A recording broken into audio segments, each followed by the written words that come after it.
Der Friss-dich-dumm-Kuchen hat uns ja alle in seinen Bann gezogen, oder? Und heute gibt's noch mal eine Schokoladen-Kirsch-Explosion. Und dafür vermische ich mir hier schon ein bisschen Nuss-Nougat-Creme mit Mascarpone.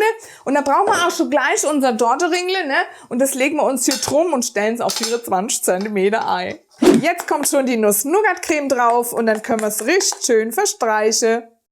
Und jetzt schauen wir mal, wie zackig das hier geht, Leute. Und immer drauf achten, schön bis zum Rand und immer gleichmäßig, ne?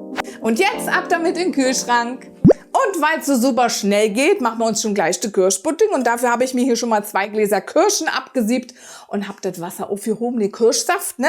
Den habe ich hier in den Topf gegeben, aufgefüllt bis 750 Milliliter für den Kirschpudding, weil 300 Milliliter Saft brauchen wir auch noch für unser Topping oben, weil das soll ja auch schön rot sein, ne?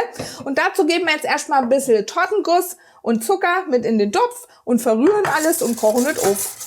Und nicht vergessen, immer Fleisch rühren, dass das unten nicht anbrennt, ne? Guck, jetzt wird's langsam dick und dann fängt's an aufzukochen. Und dann sieht man auch, dass die Farbe sich wieder ändert. Die wird dann wieder heller. Weil es ist immer so milchig am Anfang, ne? So, jetzt tun wir unser Kirschpudding da schön rein in die Kirschen. Und das müssen wir auch ganz schnell verarbeiten, ne? Weil das wird nämlich ganz schnell wieder fest. Und rühren das so richtig schön. Ich wieder. Die Küchenchaos-Queen ist wieder unterwegs. Schön unterrühren, ne? Und jetzt schwinden die alle da drin. Ist das lustig. Ich nehme lieber einen Löffel. Und den Kuchen habe ich schon mal rausgeholt hier. Der ist ein bisschen angekühlt. Weil da muss man nämlich aufpassen. Das sollte jetzt nicht heiß drauf geschüttet werden, aber auch noch ein bisschen warm, weil sonst wird es nämlich total fest. Und nein damit! Seht ihr, das wird gleich dick und dann tun wir es ganz schnell verstreichen ein bisschen. Und dann muss jetzt sofort wieder in den Kühlschrank. Während der Kuchen abkühlt, bereiten wir uns schon mal die Sahne vor. Und da geben wir jetzt dann ein bisschen Sahnesteif und Vanillezucker mit dazu. Und immer schön löffelweise, nicht so hektisch, ne? Jetzt haben die Sahne drauf und Leute, achtet auch immer drauf, macht's nicht zu lang, schlagt sie nicht zu lange, weil wenn die nämlich nass wird wieder, dann wird der ganze Kuchen nass. Also die Sahnesteif oder das Sahnesteif sorgt schon dafür, dass es fest wird. Was haltet denn ihr davon, wenn wir unseren eigenen Friss-dich-dumm-Kuchen kreieren in der Community? Schreibt mir doch mal in die Kommentare, was ihr so kombinieren würdet für Früchte mit Sahne und welchen Böden auch immer. Da würde ich natürlich dann eure Vorschläge auch verwenden. Das ist ja echt eine tolle Sache, oder? Mensch, unsere eigene Friss-dich-dumm-Torte.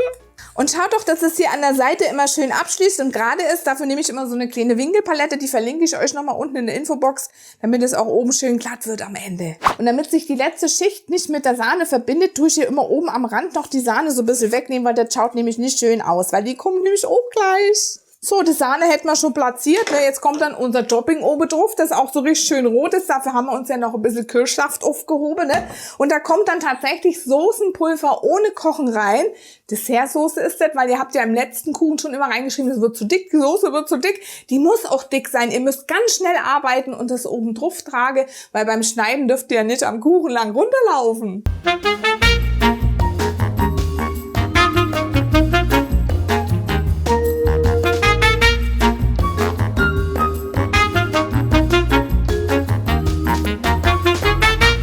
Und ihr seht jetzt hier, wie dick das schon ist. Und das muss man dann ganz schnell glatt streichen. Und dann kommt es nochmal in den Kühlschrank.